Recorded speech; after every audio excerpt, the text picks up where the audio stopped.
Nama saya Budi Mulya Putra dari Paralel D dengan NPM 210, 310, 10, dan 210. Video ini saya buat untuk memenuhi TA dari praktikum kimia fisika modul 7 absorpsi isotermal. Selanjutnya, di sini saya akan menjelaskan mengenai jenis-jenis absorben. Yang pertama ada polar, daya serap terhadap karboksilat, dan non-polar, daya serap terhadap amino, lalu basa, daya serap pada asam untuk mengetahui konsentrasi pada larutan. Selanjutnya ada perbedaan absorpsi fisika dan kimia. Absorpsi fisika sendiri disebabkan oleh gaya van der Waals, penyebab terjadinya kondensasi gas untuk membentuk cairan yang ada pada permukaan adsorben. Dan untuk absorpsi kimia yaitu absorpsi yang terjadi reaksi antara zat yang diserap dengan absorben. Banyaknya zat yang terabsorpsi tergantung pada sifat khas dari zat tersebut yang merupakan fungsi tekanan dan suhu. Selanjutnya ada persamaan Fredholz. Persamaan yang digunakan untuk mengetahui kapasitas adsorben dalam menyerap air. Pada persamaan Fredholz dituliskan Y sama dengan K dikali P pangkat 1 per N. Y sendiri yaitu adalah jumlah absorbat, dan untuk P adalah tekanan gas, dan untuk K dan N yaitu adalah tetapan empirik.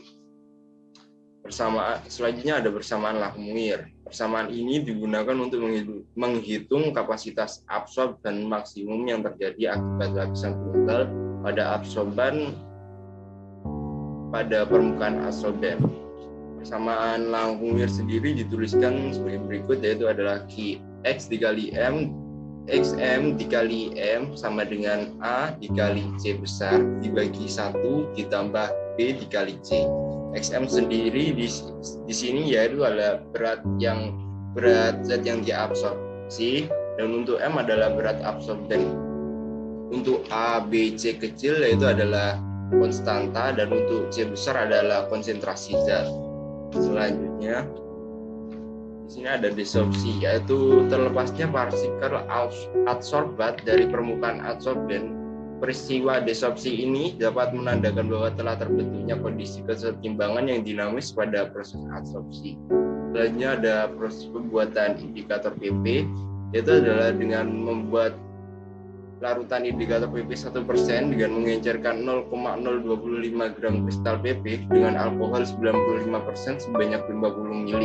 Selanjutnya dibuat alkohol netral dengan mentitrasi etanol 95% menggunakan NaOH 0,1 N hingga pH-nya mencapai 7. Masukkan kurang lebih 5 gram sampel yang diuji ke dalam Erlenmeyer 250 ml dan ditambahkan 50 ml alkohol netral 95% dan panaskan campuran larutan sambil dikocok selama 10 menit untuk larutan.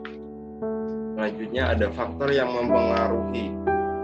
Pertama ada luas permukaan, semakin adsorben maka semakin banyak yang terabsorpsi. Selanjutnya ada jenis adsorben, peningkatan polarisabilitas. Selanjutnya ada konsentrasi, semakin besar konsentrasi pada adsorbat maka semakin banyak jumlah substansi yang terkumpul. Selanjutnya ada temperatur, meningkatkan daya serap pada adsorben. Lalu ada pH, mempengaruhi ion logas dan juga aktivasi. Selanjutnya ada prosedur, tahap-tahapan untuk pembuatan tahap-tahapan untuk praktikum ini. Yang pertama adalah menyiapkan 6 buah Erlenmeyer bersih yang sudah dikeringkan, lalu membuat larutan asam asetat dengan konsentrasi N/2 sebanyak 100 ml. Selanjutnya yaitu adalah pembuatan larutan asam asetat dengan konsentrasi yang berbeda. Yang pertama ada N/4, lalu ada N/8, selanjutnya ada N/16 dan N/32 dan N/64. Masing-masing dibuat sebanyak 50 ml dengan cara mengencerkan asam asetat N/2 tadi. Lalu dimasukkan masing-masing 1-2 gram karbon aktif ke dalam 6 buah Erlenmeyer yang telah dibersihkan dan telah dikeringkan tadi. Lalu jangan lupa memberi tanda pada masing-masing Erlenmeyer. Pada setiap Erlenmeyer masukkan 50 ml larutan asam asetat dengan konsentrasi yang berbeda-beda yang telah dibuat tadi. Selanjutnya tutup semua Erlenmeyer, kemudian biarkan selama 1 jam sehingga tercapai keseimbangan palu kocok Erlenmeyer secara periodik. Dan selanjutnya titrasi 10 mili asam asetat N/2 dengan NaOH 0,1 N dengan indikator PP untuk standarisasi larutan asam asetat N/2. Maka konsentrasi dapat dihitung dari konsentrasi asam asetat yang telah distandarisasi tersebut. Setelah keseimbangan tercapai, masing-masing larutan disaring menggunakan kertas kain.